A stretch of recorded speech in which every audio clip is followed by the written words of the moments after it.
Com a Leão Tour, o cliente não é apenas mais um passageiro. Nossa marca mais forte é o atendimento personalizado.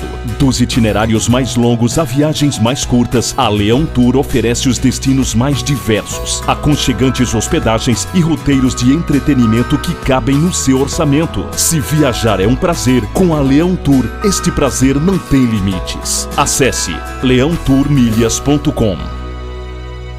Olá, muito boa noite, mais uma terça-feira chegando. Agora o programa Brasil Nordeste tem um novo horário. O nosso encontro diário será então a partir de hoje, às 18 horas. Então todos os dias nós estaremos aqui neste mesmo horário, às 6 horas da tarde, trazendo muita informação para você.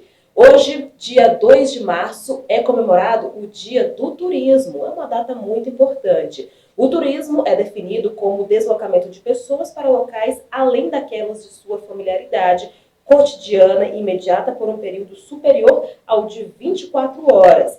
Olha, essa realmente é uma data muito importante, principalmente para a economia atual, viu? Já que é responsável pela geração de riqueza e também de muitos empregos. Todos nós somos turistas, né? Quando a gente se dispõe a visitar algum lugar, a gente então já está contribuindo para esta economia. Vamos então aos destaques de hoje. A situação da pandemia se agrava no país e estados voltam a decretar lockdown. Vamos ver ainda como foi a visita do presidente Jair Bolsonaro ao Ceará. E olha, também vamos falar do aumento da gasolina, mais uma vez. Tudo isso e muito mais a partir de agora.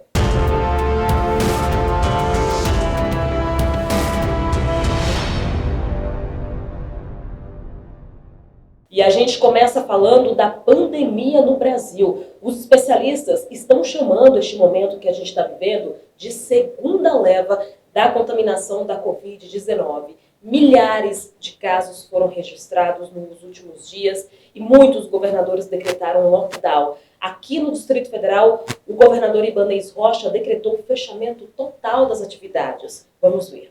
O decreto no Distrito Federal começou a valer à meia-noite desta segunda-feira. O texto foi definido pelo governador Ibanez Rocha após reunião com os secretários. O decreto suspende as atividades até o dia 15 de março. Escolas, academias, o comércio em geral não podem funcionar. Segundo o secretário de Saúde do DF, as medidas são para conter o avanço da doença. Os leitos de UTI têm ocupação de 95%. O DF tem, ao todo, 179 leitos de UTI destinados ao tratamento da Covid-19. Desse total, 13 estão livres. 4 estão bloqueados e aguardam liberação e 162 estão ocupados. Mas o lockdown no DF desagradou muitos empresários e parlamentares também. O deputado distrital Leandro Graz comentou sobre essa medida em suas redes sociais. E agora a gente está vivendo esse lockdown, que na verdade são medidas restritivas, não para todos, mas para alguns segmentos. Até questiono os critérios adotados para que alguns tipos de estabelecimentos sejam fechados e outros não. É fato, minha gente, que diante de uma situação como essa, em que não há mais leitos de UTI, é o que tem que ser feito. A questão é como se faz. Como falei, no meio da semana, o governador vai lá e diz para os empresários que está tudo ok. E agora na sexta não tem mais leitos de UTI. Faltou transparência? Faltou verdade? Faltou honestidade no tratamento da situação? Faltou competência para garantir o atendimento em saúde a todos e todas? Faltou capacidade de fiscalizar? Porque nós vimos em diversos momentos festas com aglomerações, pessoas sem máscara nos parques, nas boates, nos restaurantes. Vimos pessoas sem máscaras em diversos lugares. Cadê a fiscalização? Alguns empresários sérios cumprindo as regras, se esforçando, tendo que fazer investimento para atender às reivindicações, às determinações dos decretos. Enquanto, do outro lado, uma série de pessoas descumprindo as normas. E cadê a fiscalização? Não houve. O governo não fiscalizou. Muitas vezes a gente viu o próprio governador sem máscara, reunido com um monte de gente ao redor. Nem ele sequer deu o exemplo. Nós vimos, ao longo desses meses, um governo se preocupar em fazer publicidade na televisão para dizer que tinha tampado buraco na rua. Realmente a situação aqui no DF está muito complicada, mas ontem a Secretaria de Saúde aqui do Distrito Federal divulgou a seguinte informação, que vai ampliar a oferta de leitos de UTI de Covid-19 no Distrito Federal. A pasta já mobilizou 66 leitos em hospitais públicos e privados contratados. O Comitê de Crise da Secretaria de Saúde se reuniu, então, e conseguiu organizar o sistema da rede pública para que, a partir de hoje, pudesse entrar em operação 20 leitos no Hospital Regional do Gama e 10 no Hospital Regional de Ceilândia. Essa, então, é uma notícia que deixa a gente um pouco mais aliviado, já que um dos principais problemas é a falta de UTI, principalmente na rede pública de saúde. E a gente segue falando de lockdown, dessa vez na Bahia. Quem traz as informações é a Rita Brandão. Rita, boa noite. Olá, telespectadores do Com Brasil Nordeste. E o Boletim Salvador Bahia traz um balanço geral do lockdown na Bahia, Salvador, este fim de semana. Para garantir o cumprimento das medidas de restrição de circulação adotada em todo o estado e reduzir a pressão da rede de saúde pública e privada, a PM Bahia fiscalizou o funcionamento de estabelecimentos em diversas localidades. Dando continuidade ao trabalho de conscientização da população, o governo distribuiu máscaras em locais de grande circulação de pessoas, como metrô, pescadores, marisqueiras, povos e comunidades tradicionais. Prefeitura e governo se preparam para a reabertura de hospitais de campanha. São 5 hospitais em andamento para a reabertura. O principal deles é o da Arena Fonte Nova, que atualmente tem dificuldade na contratação de médicos por falta de pagamento aos médicos no primeiro momento do vírus. O hospital contempla 200 leitos, sendo 100 de UTI e 100 clínicos, que serão reabertos progressivamente. 50 leitos de UTI e 30 clínicos estão disponíveis de imediato. O secretário de Saúde, Fábio Vilas Boas, segue internado em virtude do Covid-19. Seu quadro atualmente é estável e não tem previsão de alta. Outro político que também ficou em estado grave no hospital devido ao Covid-19 foi o vereador Irmão Lázaro. Hoje, na segunda-feira, o quadro segue estável, mas também não tem previsão de alta. Vacinação aconteceu esse final de semana, sexta, sábado e domingo, em todo o estado da Bahia e em Salvador, para os linhas de frente com a idade entre 80 anos a mais. Sabemos que o lockdown é um prelúdio de novas falências e muitos estabelecimentos comerciais fecharam suas portas para sempre. Afinal, já vivemos um ano de restrição, isolamento e paralisação da economia. Hoje, segunda-feira, o governador Rui Costa decretou mais 48 horas de lockdown no estado da Bahia. Olá, gente, passando aqui para atualizar sobre a situação do Covid. Infelizmente, a situação continua muito grave.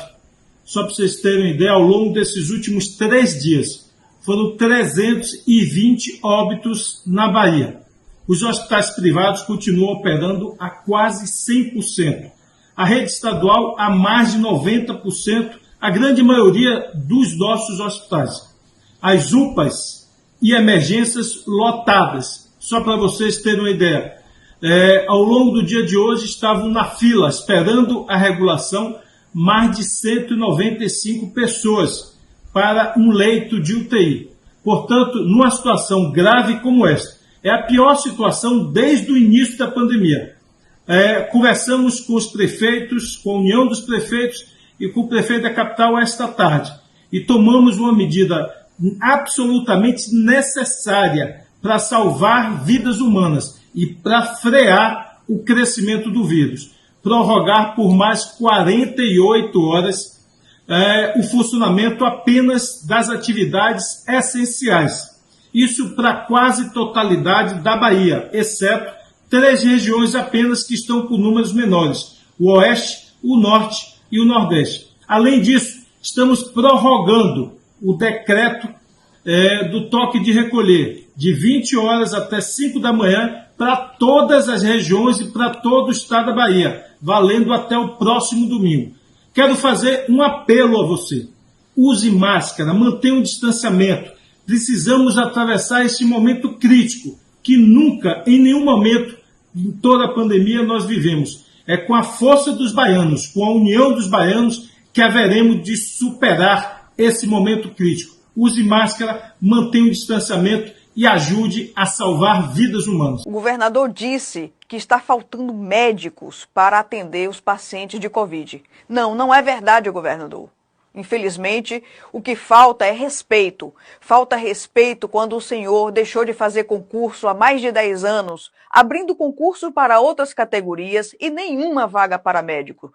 Faltou respeito quando o senhor deixou de dar a progressão daqueles médicos que são estatutários, não fazendo a avaliação necessária para que eles progridam na carreira. Faltou respeito quando o senhor, ao deixar de fazer concurso, passou a terceirizar a mão de obra através das organizações sociais e até mesmo um credenciamento direto datado de 2010. Faltou respeito quando ao senhor fazer esse tipo de contratualização por mão de obra por pessoa jurídica, deixa de pagar as organizações sociais com as quais faz o seu acordo e estas, sem condições, deixam de pagar os médicos. Faltou respeito quando faz o credenciamento direto com mais de 151 milhões gastos em pessoas jurídicas e sem controle algum, muitas vezes dando calote em diversos hospitais. Temos como exemplo o Hospital de Juazeiro, o Hospital de Ribeira do Pombal, Alagoinhas, Madre de Deus, aqui vários gripários de Salvador. Temos o Hospital Prado Valadares, que chegou a ter 5 meses de atraso. Então, governador, não venha dizer que está faltando médico para atender a população. Os médicos colocaram suas vidas em risco, mantiveram seus postos de trabalho e o senhor deixou de pagar, através ou de calote direto ou de calote indireto, não passando o valor necessário para as OSs. Então, respeite os médicos. Faça uma pergunta, governador. Onde está o seguro que o senhor prometeu? Aliás, esse seguro o senhor só fez prometer após muito esforço do sindicato com uma carta para todos os parlamentares. O senhor fez tanta burocracia em cima desse seguro que não tivemos notícia de um único médico que tenha recebido o seguro por adoecimento por Covid e muito menos os familiares daqueles que faleceram. Então, põe a mão na consciência, governador. Admita que o senhor errou e admita a verdade. Não faltam médicos, falta sim respeito por parte do governo do estado da Bahia à comunidade médica baiana. Não suportaremos nem mais alguns meses. Que Deus proteja o nosso povo. Rita Brandão, para o Com Brasil Nordeste. Rita, obrigada pela sua participação. E a pandemia mudou o perfil de visitantes na Paraíba. Hoje é comemorado, o Dia do Turismo e, infelizmente, tem um dado que não agrada, viu? Porque o número de turistas lá na Paraíba também caiu drasticamente. Tudo isso por causa do coronavírus. A Natânia Mello traz esses detalhes agora pra gente. Natânia, boa noite para você. A pandemia de Covid-19 tem causado mudanças no perfil do turista e dos destinos turísticos da Paraíba, desde que os hotéis e pousadas voltaram a funcionar a partir de julho de 2020. De acordo com a empresa paraibana de turismo, PBTour, os turistas não só passaram a ser de regiões próximas à Paraíba, como também buscaram mais os destinos ao ar livre. Segundo Ruth Avelino, presidente da PBTour, por causa da pandemia, o número de voos para o estado caiu e ainda não foi retomado 100%. Isso fez com que a busca pela Paraíba por turistas do Sul, Sudeste e Centro-Oeste caísse, enquanto aumentou o número de visitantes do Norte e do Nordeste. Outra mudança sentida com a pandemia foi a busca pelo ecoturismo. Os turistas estão buscando destinos mais afastados dos grandes pontos turísticos que concentram aglomerações de pessoas. A pandemia não causou apenas uma mudança de perfil. De acordo com os dados da PBTour, por causa das medidas de segurança e da população que tem se resguardado, mesmo em lugares com mais flexibilização, houve um impacto na busca pelo destino Paraíba no verão, período em que a ocupação hoteleira chegava perto de 100%. E no Ceará, a situação também está complicada. Os restaurantes já perderam cerca de 80% do faturamento aos fins de semana. Com o decreto da sexta-feira 26, que ampliou o toque de recolher no Ceará, os restaurantes perderam de segunda a sexta-feira mais 1 hora de funcionamento em relação ao decreto do dia 18 de fevereiro. O faturamento das empresas na semana caiu pela metade e nos fins de semana atingiu os 80%, segundo a Associação do Setor, a Abrazel. Ainda segundo o presidente da Abrazel, no período de restrições, o setor perdeu mais de 2.000 trabalhadores. Desde o sábado 27, está proibida a circulação de pessoas e veículos nas ruas entre 20 e 5 horas, de segunda a sexta-feira, e entre 19 e 5 horas aos sábados e domingos, com saídas permitidas somente em caso de necessidade extrema. A medida vale até o dia 7 de março. O governador Camilo Santana anunciou que medidas de apoio ao setor de bares e restaurantes devem ser apresentadas ainda nesta semana. E o Ministério Público sugeriu ao estado de Sergipe medidas mais duras para evitar o colapso na saúde. A Natânia Mello traz também essa informação para a gente. No sábado 27, os Ministérios Públicos de Sergipe, Federal e do Trabalho enviaram um ofício solicitando que o governador Belivaldo Chagas reavalie as medidas sanitárias de distanciamento em vigor, diante do risco de colapso no sistema de saúde no estado, em virtude da pandemia do novo coronavírus. As medidas são as seguintes: adoção de toque de recolher em determinado período do dia, suspensão de eventos e reuniões que favoreçam aglomerações, suspensão nos finais de semana de atividades presenciais não essenciais de comércio e prestação de serviços, como os localizados em shopping centers e centros comerciais, restaurantes e similares, podendo funcionar em sistema remoto ou de entregas. O pedido é baseado em dados que mostram que a pandemia de Covid-19 passa por um período de aceleração. O governo ressaltou que, desde março, as medidas a respeito da pandemia são tomadas com base na orientação do Comitê Técnico-Científico, que deve voltar a se reunir na próxima quinta-feira, 4. Na última reunião, que ocorreu no dia 25 de fevereiro, o governador não descartou a adoção do toque de recolher, como já vem sendo feito em outros estados afetados pela alta ocupação de UTIs. Natânia, obrigada por trazer notícias importantes sobre a região Nordeste. E olha, a gente segue falando do Nordeste. Agora o jornalista Marcelo Jorge vai falar como foi a visita do presidente Jair Bolsonaro ao Ceará. Marcelo, ótima noite para você. Olá, Camila e equipe Brasil Nordeste aí nos estúdios em Brasília e também todos os nossos telespectadores em todo o Brasil e no mundo, né? E agora em novo horário, às 18 horas, começando muito bem a noite. Olha, em mais uma visita ao Nordeste, o presidente da República, Jair Messias Bolsonaro, participou na última sexta-feira, dia 26, em Tinguá, no Ceará, da assinatura da retomada de obras viárias em cidades do interior e também na Grande Fortaleza. Olha, Camila, no local o presidente foi recebido aos gritos de mito e, na sequência, assinou uma ordem de serviço para execução de 3 obras. Na BR-222, travessia de Tinguá, que estava parada há 10 anos, e ainda o novo traçado em Umirim e Frios, estas últimas paralisadas há mais de 5 anos. 5 anos, muito tempo, hein? Na BR-116, Bolsonaro deu ordem de serviço também para a finalização das obras do viaduto de acesso a Horizonte, que estavam essas obras aí paradas há cerca de 3 anos. No Instagram, o presidente Bolsonaro escreveu o seguinte, abro aspas, zerando o passivo de obras paradas no estado, fecho aspas. A ausência do governador petista Camilo Santana não reduziu a importância da visita presidencial ao estado do Ceará. Comprovado aí, como você vê nas imagens, pela presença maciça da população que desejava chegar mais perto do seu líder. À tarde, Bolsonaro visitou também Fortaleza. Ele discursou para uma multidão, que não parava de gritar, saudando o presidente da República.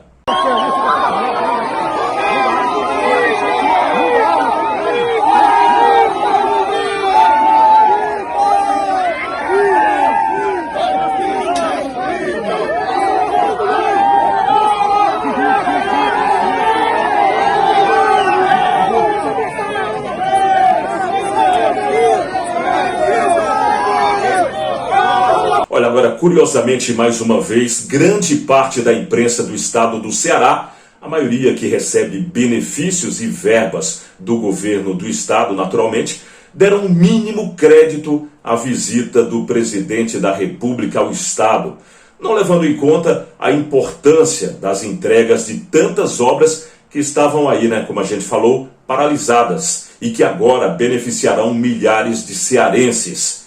Estas mídias, infelizmente, fizeram questão de assinalar nas suas manchetes apenas que o presidente estava sem máscara, minimizando a dimensão exata de uma visita desse porte e os benefícios, como eu falei, para a população. Olha, encerrando, quero informar que a partir de hoje também estreamos o programa Arena Brasil Nordeste, aqui na Rádio Web Brasil Nordeste, que foi ao ar há pouco, ao vivo, às 17 horas, mas o programa já está liberado, disponível no nosso canal no YouTube, Brasil Nordeste Oficial. E será assim, se Deus quiser, todo dia, a partir das 5 da tarde. A todos, uma ótima semana, um excelente mês de março. Parabéns a Camila mais uma vez pela apresentação. Boa viagem para o nosso querido Santo de Moura, que está vindo do Rio para Brasília. Da Rádio Brasil Nordeste, Marcelo Jorge.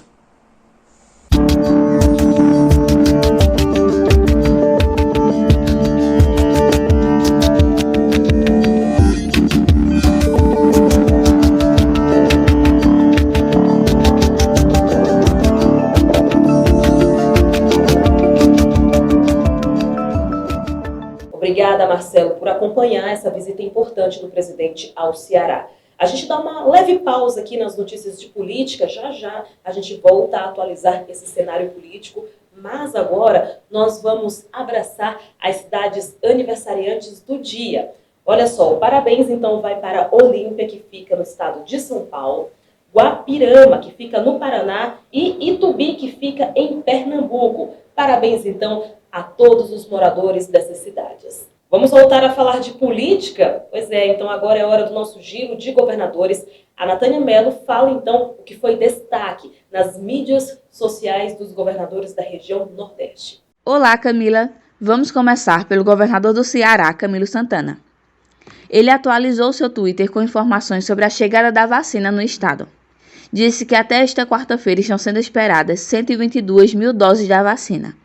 Disse também que tratará da possibilidade de compra direta de vacinas e que em Brasília terá reunião com o presidente da Câmara, Arthur Lira, para tratar de ações de enfrentamento à pandemia. Já o governador da Bahia, Rui Costa, disse que a Bahia vai ingressar com nova ação no STF para que torne explícita a autorização para aplicar novas vacinas sem o aval da Anvisa. Ele disse: queremos a liberação de vacinas com aprovação em órgãos internacionais que estejam sendo aplicadas em outros países. Queremos ter essa garantia para que possamos comprar novas vacinas e imunizar mais baianos. A governadora do Rio Grande do Norte, Fátima Bezerra, disse que o governo discute a preparação de escolas para o retorno das aulas presenciais. Na reunião, foram discutidas questões como teleaulas, transporte e merenda escolar, contratação de professores, de psicólogos e inclusão digital. Para finalizarmos, o governador João Azevedo, lá da Paraíba, disse que além do concurso de 1.400 vagas para a Polícia Civil, autorizou o estudo para a implantação dos subsídios para os profissionais da área de segurança pública do Estado. Ele disse: essa é uma demanda antiga e nós já estamos com a comissão fazendo os estudos e esperamos em breve anunciar o resultado e a devida implantação dos subsídios. Camila, fico por aqui e volto com você aí dos estúdios. Bom, semana passada todo mundo viu que a gasolina aumentou, O preço da gasolina teve reajuste. E aí a gente mal piscou e esta semana o preço aumentou novamente. O presidente Jair Bolsonaro comentou então sobre esses reajustes. Vamos ver. Os preços da gasolina e do diesel estão mais caros a partir de hoje nas refinarias. Segundo a Petrobras, os reajustes são de 4,8% e 5%, respectivamente. É o quinto aumento do ano no caso da gasolina, que passa de R$ 2,48 para R$ 2,60 por litro. Para o diesel, é a quarta elevação, com um litro do produto saindo a R$ 2,58 para R$ 2,71.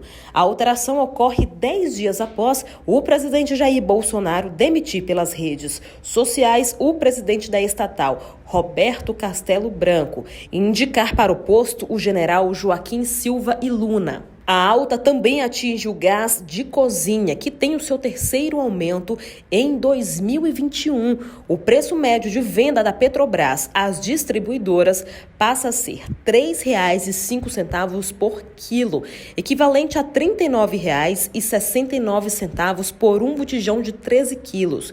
O aumento médio é de 15 centavos. O presidente Jair Bolsonaro falou sobre esses aumentos. Gostaram novamente da gasolina amanhã? Ele só sai depois do dia 20. Não quer dizer que o outro vá interferir, né, para evitar o pessoal do mercado e falar um montão de besteira. Ou melhor, o pessoal especular no mercado. Mas a gente tem como atacar outras áreas, fraude, batismo, preço abusivo, para diminuir o preço. Tá? Porque 2 anos que ele teve lá, nada disso foi levado em conta. Buscar maneira de termos mais refinaria no Brasil, eu sei que demora, mas tem que começar. Realmente, esse tipo de aumento é um absurdo. E só o consumidor que sofre, porque cada dia mais a gente tem que desembolsar mais dinheiro para conseguir andar de carro, porque a situação realmente está difícil. Agora, eu vou mostrar para vocês o giro dos governadores da região Centro-Oeste. O governador do Distrito Federal informou que participou de uma reunião com lideranças do setor produtivo do DF. Ele disse que mostrou a taxa de transmissibilidade do vírus e falou que está muito alta. Ele disse ainda que é preciso reduzir a circulação de pessoas na cidade, senão não vamos sair da crise. O governador do estado de Goiás, Ronaldo Caiado, trouxe uma boa notícia em suas redes sociais. Ele disse que até o fim da semana, mais doses da vacina de Oxford AstraZeneca, adquirida pelo Ministério da Saúde, serão distribuídas em todos os estados.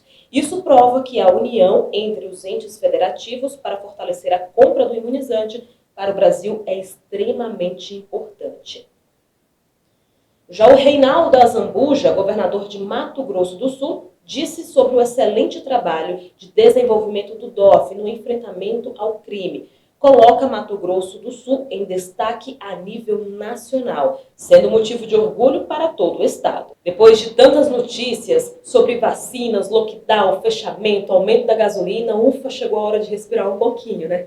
Vamos então dar risada e deixar esse clima mais leve agora no De Olho da Rede. Andas valiendo verga. Essa lateral direita, vai!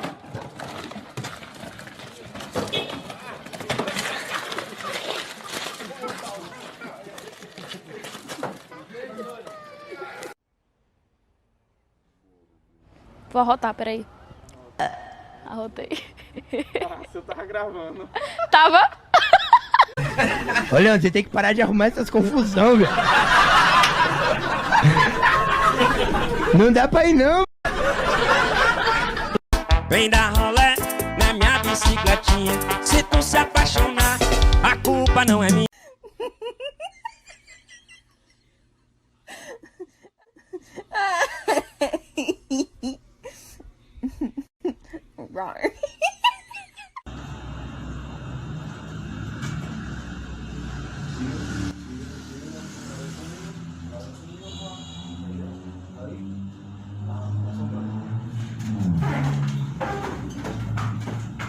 Deixa essas mangas pra lá, Regina. Meu Deus do céu, eu disse que ia dar merda. Bem você falou, boca do cão, meu Deus. Não dê risada não, minha filha. Não dê risada não, que o diabo quero. Terminamos então a edição de hoje com este vídeo engraçado que nós separamos para você. Olha, muito obrigada pela sua companhia. Só lembrando que nós estamos em novo horário, né? A partir das 18 horas, então, é o nosso encontro marcado amanhã, quarta-feira. Até lá. Tchau.